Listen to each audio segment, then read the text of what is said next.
Welcome, everyone, to today's webinar, Using Telehealth to Deliver Care During COVID-19 and Beyond. I am Brian Zimmerman with Becker's Hospital Review. Thank you for joining us virtually today, and we hope that everyone is staying healthy and safe. We'll begin today's webinar with a presentation, and we'll have time at the end of the hour for a question and answer session. You can submit any questions you have throughout the webinar by typing them into the Q&A box you see on your screen. We are looking forward to hearing your questions. Today's session is being recorded and will be available after the event. You can use the same link you used to log into today's webinar to access the recording. At this time, I'm pleased to turn the floor over to Jessica Long, AVP for Follow My Health. Jessica, take it away. Thank you. Good morning and afternoon to all attendees, and thank you for taking some time out of your day to spend with us. We are glad to offer a solution to organizations and providers that are in need of a way to connect with patients remotely, especially in the wake of COVID-19. We believe that the way patients and providers connect and interact will be forever changed because of this pandemic. Let's start with uncovering what makes us all tick as consumers, how we expect to do business for services and even retail. All of us are patients and consumers, and if we pause to think about this from that perspective, we can make sound decisions on how to offer the best care in an electronic world. Take Amazon, for example. They're not necessarily successful because they carry the very best retail products. It's really about the consumer experience that they offer. We've all been there. We've done it. If you think about the last time you made a purchase from them, you probably saw something at work that a coworker had on their desk, a new gadget perhaps. You asked where they got it. They said Amazon. They sent you a link to that item so that you could check it out yourself.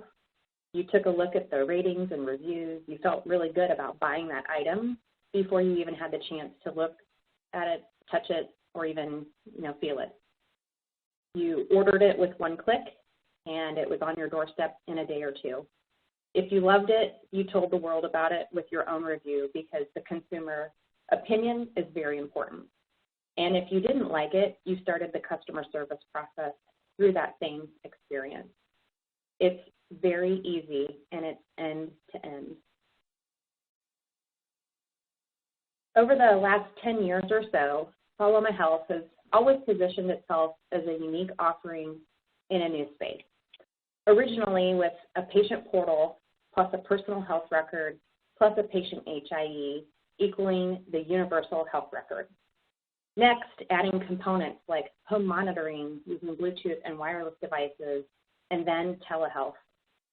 Now, in a market littered with point solution vendors staking claim in various stages of the consumer-patient experience, we are well positioned as a platform that offers an end-to-end experience. Even KLAS and other rating agencies are taking notice of consumer behavior. In a recent ecosystem report, you can see that Follow My Health is the only vendor who holds the bullseye spot for both portal and mobile outreach. You can see that the vast majority of vendors address only one area of patient engagement needs. You can also see that Follow My Health's strategic advantage remains our ability to deliver on portal, mobile patient outreach, and telehealth. And finally, our vendor-agnostic approach is another strategic advantage that has yet to be matched. Specifically for telehealth, there is an untapped opportunity for healthcare organizations to expand capacity and lower costs by combining in-person care with virtual health services. Using virtual health in an annual ambulatory patient encounter is estimated to save more than $7 billion worth of primary care physician time each year. The key to unlocking this economic value is consumer willingness to become involved in managing their own health. The virtual health survey that you see here clearly shows that consumers are ready to embrace technologies to help manage and engage in their health, collaborating with physicians and other clinicians. Though many consumers are willing to pay flat out-of-pocket retail fees for the convenience of a telehealth visit, a major detractor in this for organizations has been reimbursement. Parity for telehealth has been increasing with in-person visits over the last few years, and as we have seen with COVID-19, has changed several times in just the last few weeks. I will now pass control over to Skylar Watson, the Follow My Health Director of Product, to continue on the topic of reimbursement related to telehealth. Skylar, the floor is yours. Thank you, Jessica. So we thought we'd start with reimbursement because that's been traditionally one of the barriers to folks adopting telehealth. Payers, including government payers, have been unwilling or unable to pay for the services offered via telehealth. We're really seeing a lot of movement in that area with the COVID-19 outbreak. In fact, Medicare is now declared an emergency and that telehealth services are going to be reimbursed, not just for COVID-related reasons for visit, but also just for general care through telehealth for other common office visits for counseling or mental health or preventative health screenings. So it's really starting to open up the market, and there's a way for providers to get paid for these services. We're starting to see some movement in the private space as well. It's going to be different for each provider, and it's going to differ from state to state, but that is evolving, and private payers are starting to offer options for paying for telehealth services as well, and we expect to continue to see that happening. We've got some information here about different codes and links and areas to go around how to actually bill for telehealth. I don't want to spend a lot of time on it because I want to get into the actual features that we offer from the patient and provider's perspective. We're going to make these slides available after the presentation so you can visit some of those links and learn more about it. But the important takeaway is that there are ways to get paid for telehealth visits now that didn't exist even a few weeks ago. So let's talk a bit about why telehealth is important specifically now for COVID, and then we can talk about how it's important after we get this outbreak under control and start to return to some more normal times. So obviously we're in the midst of social distancing and isolation and trying to prevent the transmission of the disease, and with telehealth features, it makes it a lot easier to do that. We can create a virtual barrier between the provider and the patient because they're not meeting in person. That barrier would also exist, between folks in the waiting room because they're not showing up to wait for their appointment. It also exists between the various staff at that healthcare facility.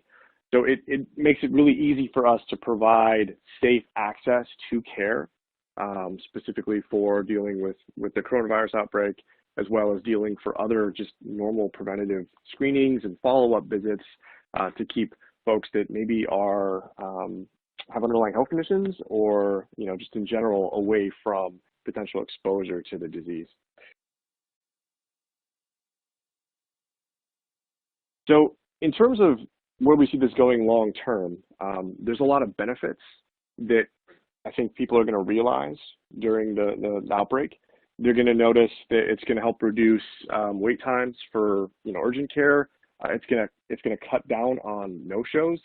It's a lot easier for the patient to show up if they don't have to travel to their visit, if they don't need to have a car. We're just removing a lot of barriers that could cause somebody to not show up.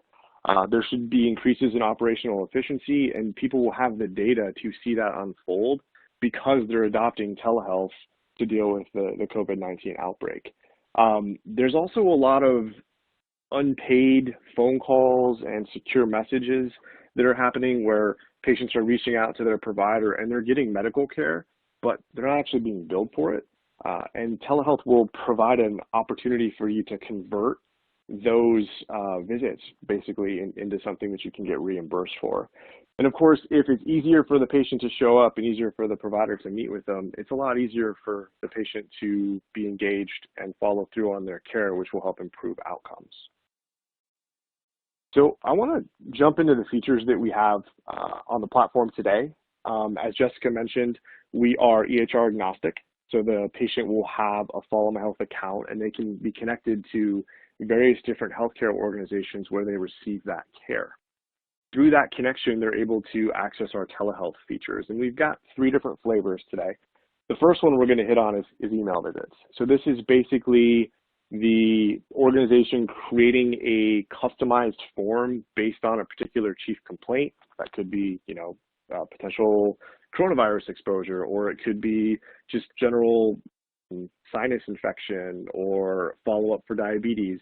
That form will be presented to the patient to fill out, and they'll answer the questions based on what the organization wants to capture for that chief complaint. We're going to ask for their preferred pharmacy and callback number. So if we need to write you a prescription, where should we send it? If we need to contact you after the visit, what's the best number to reach you at? Optionally including images from the patient. So if I'm on my mobile phone, I could snap a picture of a rash or a cut or a mole or something relevant to that particular visit, and that would be available for the provider to view during the review of this information. We have the ability to collect an out-of-pocket payment for the patient. This is a service that somebody may be willing to pay a convenience fee for instead of having their insurance company billed and then paying for that after the visit. That's optional if you want to use that feature. It's not necessary, and it kind of depends on what you're using it for, whether or not that would be appropriate. We bundle all of this information up and we send it as a secure message back to a queue in the EHR, or potentially in our dashboard if you don't have message integration with your system. And then that can be triaged and reviewed by a nurse or the provider. They're going to document things in the EMR, write their prescriptions, send patient education, follow-up instructions, those kinds of things, and then reply back to the patient with a secure message and Follow My Health. So that's an asynchronous process that might take anywhere from a few business hours to a day or two, depending on what sort of expectations you want to set. And the patient's going to be able to use that whenever you want to make that available and get their results back in their Follow My Health account. We also support video visits, and we've got 2 different types of those. One that we call scheduled video visits. So I'm going to meet with a specific provider at a specific date and time via video conference. These can be scheduled by the healthcare organization. Maybe the patient's calling to book an appointment and they're setting it up for them that way, or potentially even through direct scheduling by the patient in their Follow My Health account if that's something that you have enabled. The patient's going to check in 15 minutes before the visit. They're going to enter their preferred pharmacy and callback number. They're going to be able to include attachments if you want to support that. So again, a picture of a rash, some other document that I want to upload. The provider is going to join the video conference from our dashboard, and then they'll be able to document side by side with the video conference on one screen and the EHR in the other. And then all of the notes and information that you would generally release to the patient in Follow My Health are going to flow over and be available for them after the visit. The other option is on demand. So this is kind of like remote urgent care. I'm going to get into a queue to see the first available provider based on the hours that your organization chooses to allow. They're going to enter their preferred pharmacy and callback number again and include images if they want to. This is a service that you can charge an out-of-pocket payment via credit card for the patient. The provider's again going to join via the Follow My Health dashboard, and they're going to review the chart in the EMR, and they're going to document side by side, and everything's going to flow into the patient's Follow My Health account. One of the things that we're working on now in response to the COVID-19 outbreak is to allow new patients to an organization to get into this queue and see a provider. So there'll be a way to add a link or a button to your site, or potentially send out via text or email, maybe even mass blast to all the patients you have email addresses for to get that link in front of them. And they'll be able to click on it and go through the check-in process to get in that queue, and then they can be triaged and seen virtually in the EMR or PM system as needed, and you can treat patients that way. So that's a big step forward for us, and we're going to have that out in the next week or two.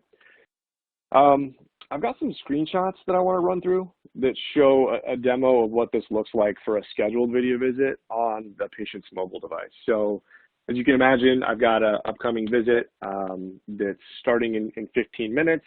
I'm going to get a push notification to my mobile device telling me it's time to check in for my visit. I tap on that. It takes me to the mobile app on my device, and I authenticate with Face ID.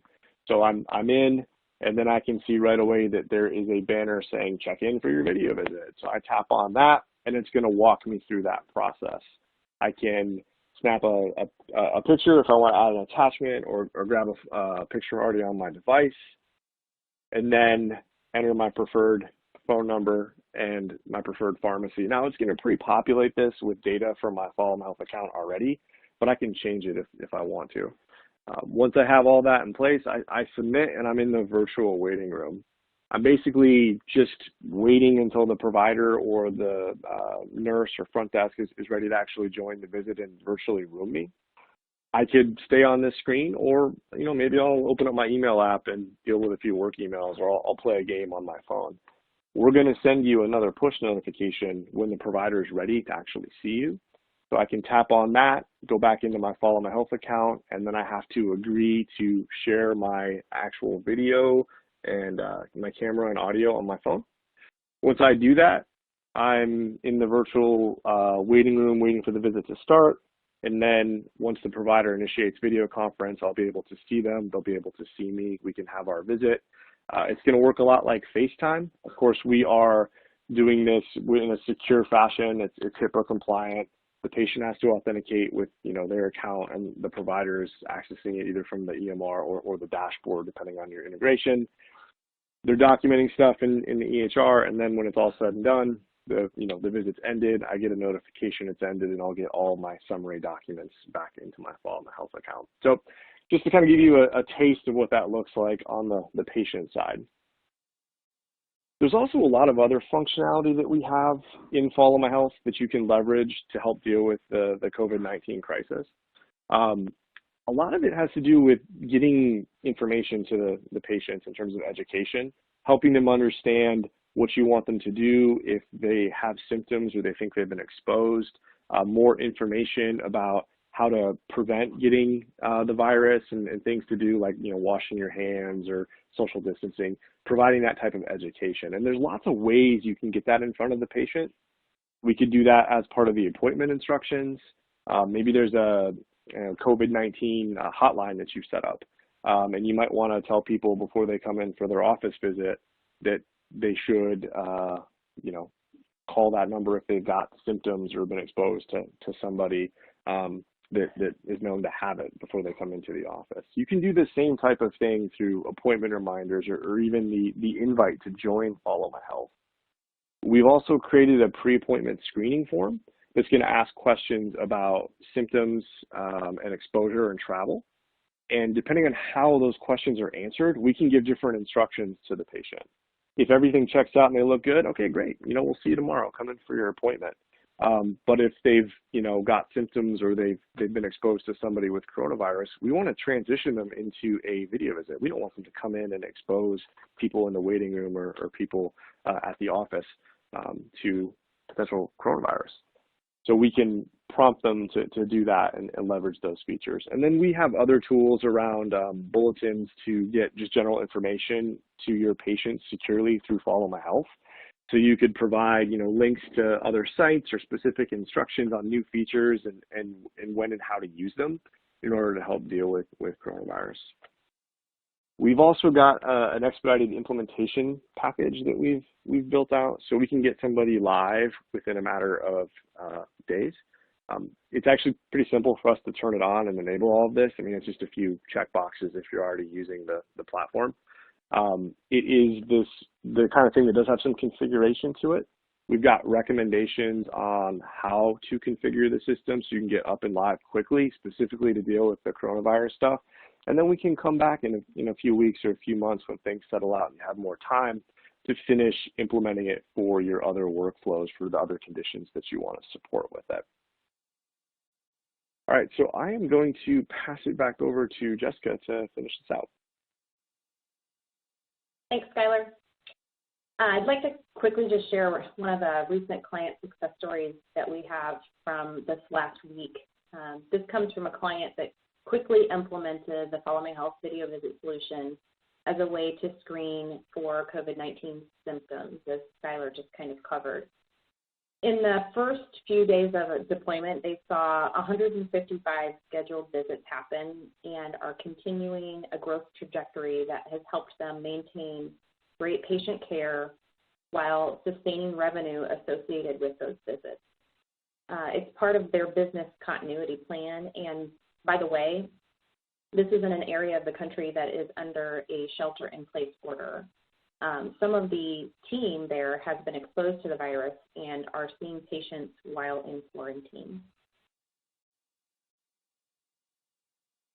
I want to review some final thoughts on key points to consider for successful patient engagement that drives efficiency, revenue, and the best patient outcomes possible, whether it's during this very trying time or in the future.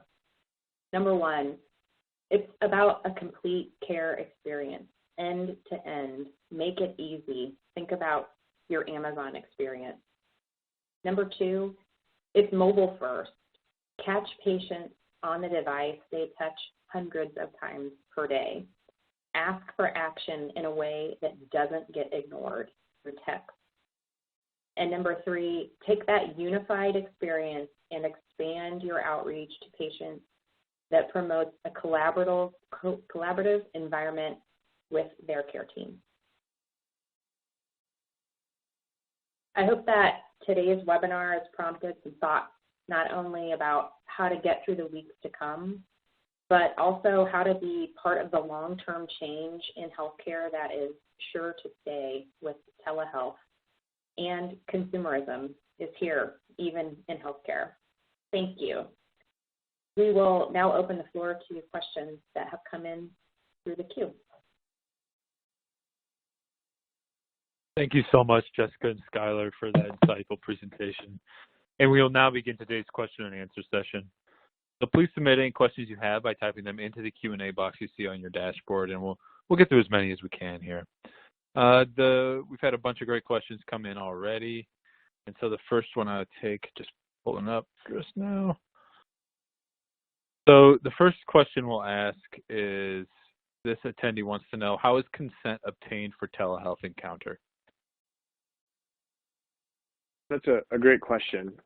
We have the ability to put terms of service specifically around telehealth in front of the patient when they go to schedule the appointment, to do an email visit, to do an on-demand visit, or to check in for a scheduled video visit if it came from the organization. You can customize that telehealth terms of service from our dashboard, so it can be whatever is appropriate for your state. It comes pre-built with legalese from our legal team. And in order to leverage the service, the patient has to agree to that. If they decline, we're actually going to cancel the appointment or not let them use the service to free up that slot for somebody else. So that's how we manage that.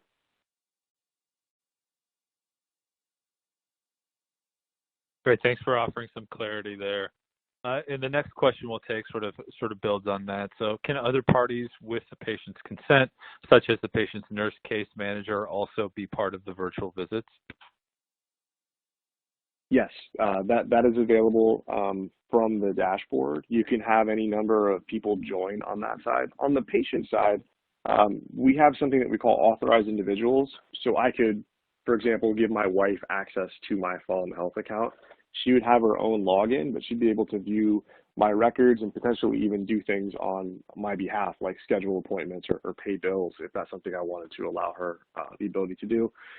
If I had a video visit, she would also be able to join that video visit through her account if we weren't in the same place, because she's an authorized individual to me. Excellent.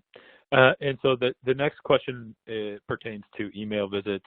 And so the attendee asks, is there a sample of the COVID form which is sent for the email visit? I think they're looking for that to be shared, or any information you have on that. Yeah, so we do have a pre-built form specifically for coronavirus screenings for email visits. That's available to download and upload into your dashboard. Our form builder is built on top of proprietary platform. So you would need to have access to the dashboard to actually upload it for you to be able to see all those questions. And that's something that can easily be customized for your organization. Maybe you want to tweak some of the wording or add some additional questions to it. It's really easy to do that once you've imported it into the form builder.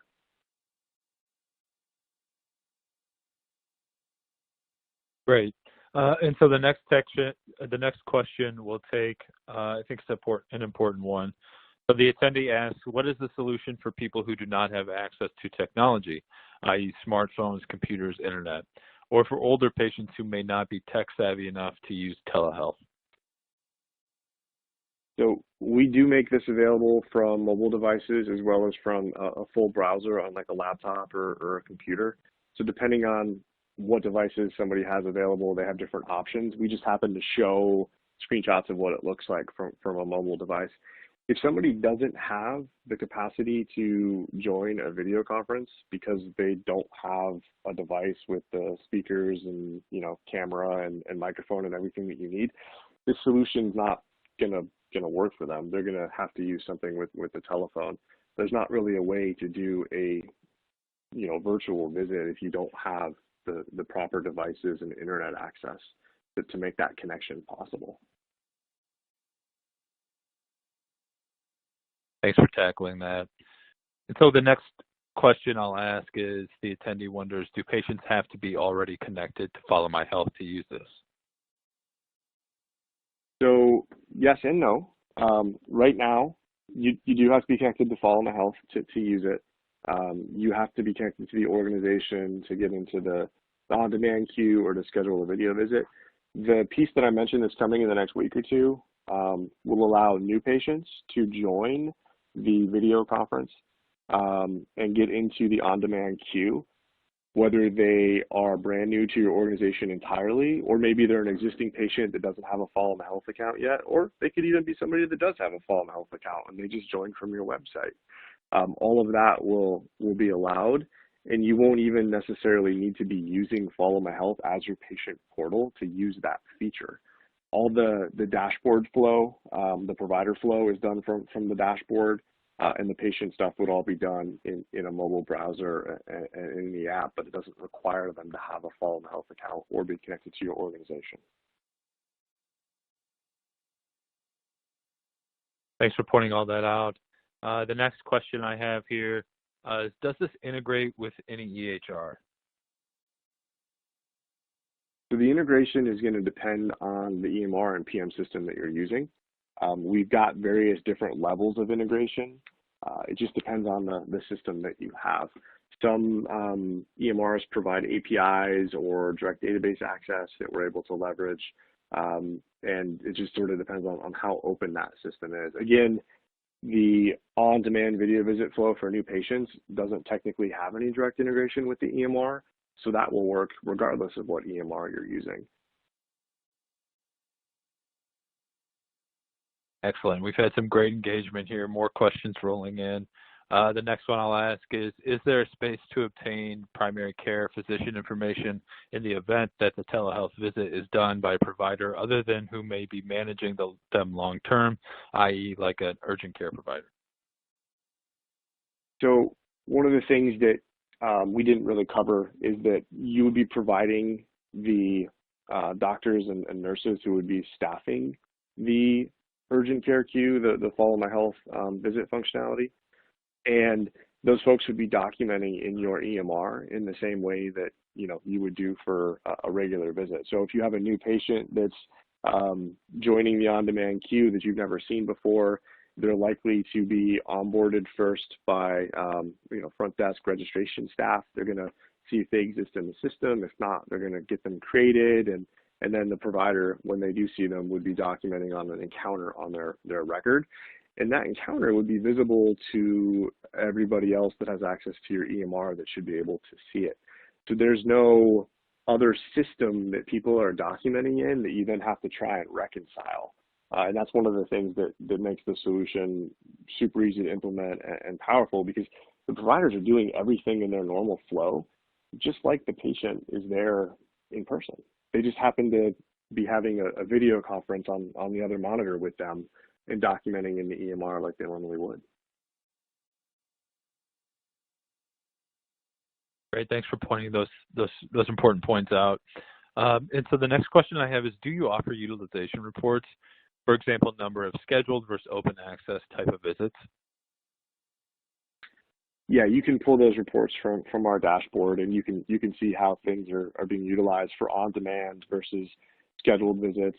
You can even export the report data in a CSV and slice and dice it however you want. Great. And the next question I'll ask is, does the solution have the ability to send educational resources to support the visit? And if so, what types? Thinking PDFs or videos. Yeah, so that's going to depend on your EMR integration. So if you are using an EMR that can already send things like patient education or CCDAs to Follow My Health, you would just document that the same way that you would, and it would flow into the patient's Follow My Health account after the visit automatically. So you would select your education materials, you would, put whatever follow-up instructions or chart note or whatever you want to release based on your integration, that would flow over.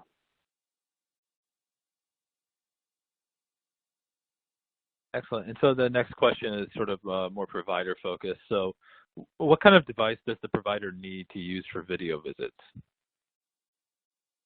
The provider is going to join from a full browser, so it's going to be supported on a laptop or a computer. They're going to need to have a camera and a microphone and speakers that are integrated with the computer. That could be a headset, like a USB headset or a webcam. That could be the camera built right into your laptop if you wanted to use that. So the devices are pretty much wide open. We're using WebRTC for the video conferencing, which means that the provider is accessing from the browser, and the video conference piece is actually leveraging technology built into the browser to make that all work. So as long as you're able to connect to those devices on your laptop or computer, you're able to do the video conferencing functionality using those devices.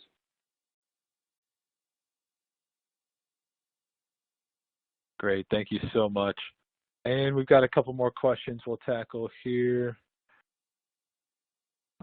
Give me 1 second. So this attendee asks, what about integration with wearables and other home monitoring devices? Can you talk a bit more about that? Yeah, so we have a whole other area that we leverage for consumer-based devices for wearables for things like step and weight and blood pressure and things of that nature. We don't have any integration with telehealth devices at this time. So we didn't show or talk about any of the integration with the consumer wearables. But basically what you can do is set a goal for the patient to monitor something at home. So I want you to take your blood pressure twice a day, or I want you to monitor your glucose. And then that's going to show up in the patient's Follow My Health account where they can connect their device to it. So they just log in and link their accounts. That device is going to push data right into Follow My Health, and then we're going to analyze it based on the rules that was set up with that goal for that patient. And if something goes wrong, maybe the patient hasn't taken their blood pressure in 3 days, or maybe their glucose is way out of range for what's appropriate for them, we can send a notification back into the EMR along with the results that have been collected through those devices to let somebody know that that patient is off track, giving you an opportunity to intervene and get them back on track before they end up in the hospital or whatever. That can be leveraged for high-risk patients like congestive heart failure, or it could be leveraged for somebody that's just doing general wellness stuff. They're trying to lose some weight or get some more activity. So it doesn't necessarily need to be leveraged only for high-risk people. Excellent. And so the next question I'll ask is, do you offer technical support for end users, patients, or is that a responsibility of the organization implementing the service?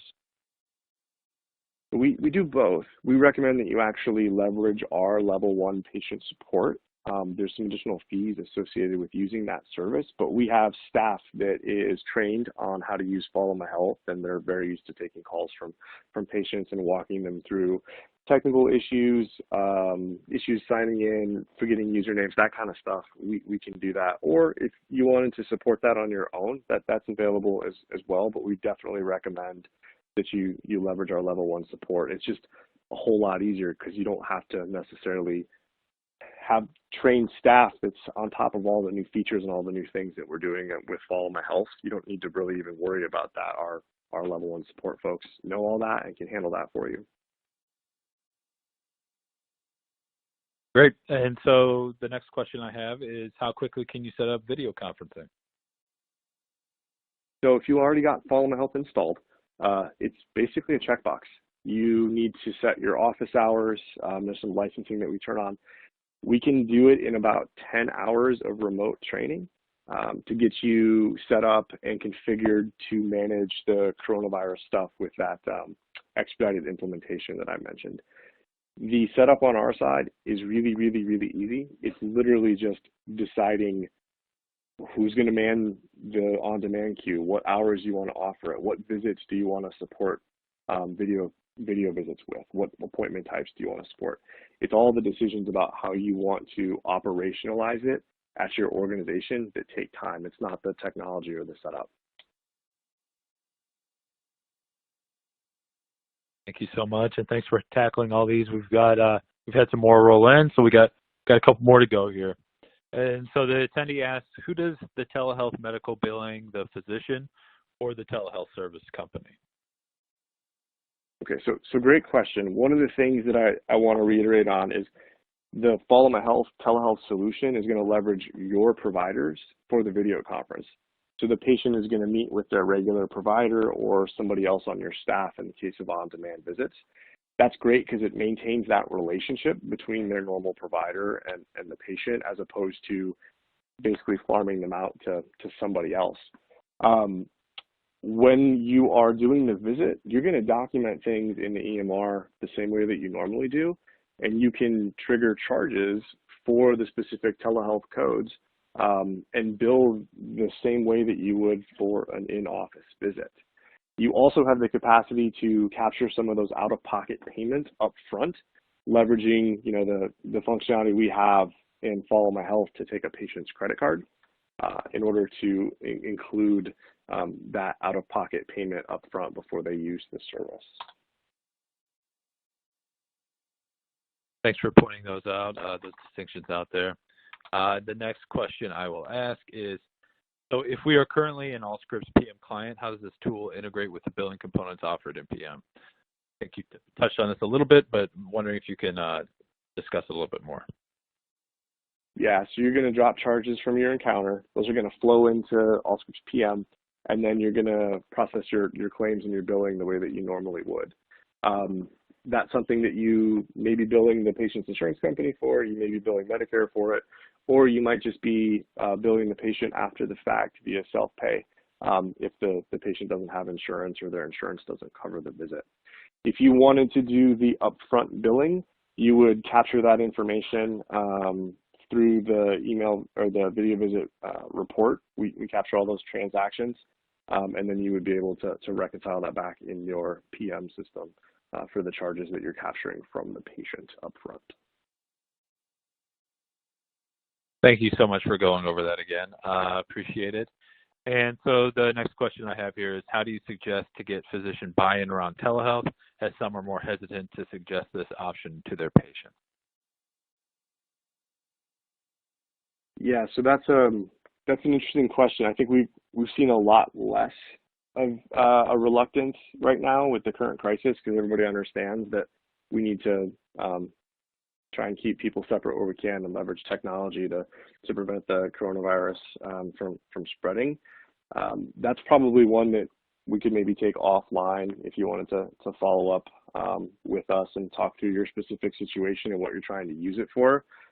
There are some tactics and things that other clients have used that have been successful in that area, but it's really around kind of educating them and helping them understand the consumer's perspective and what they're looking for, and then just understanding what kind of impact it's actually going to have on their day-to-day and how it would work.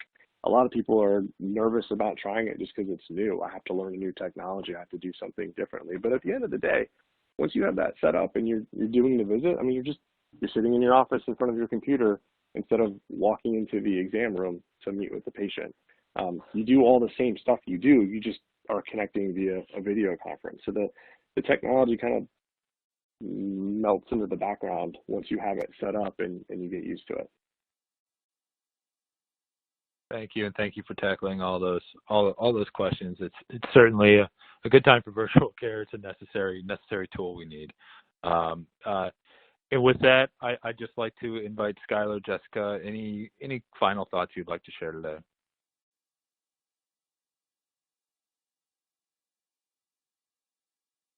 This is Jessica. I'll just say we really do appreciate your time and the great questions and engagement from everyone on the call. I think we all understand or are trying to understand the pressure and the great change that's in front of us.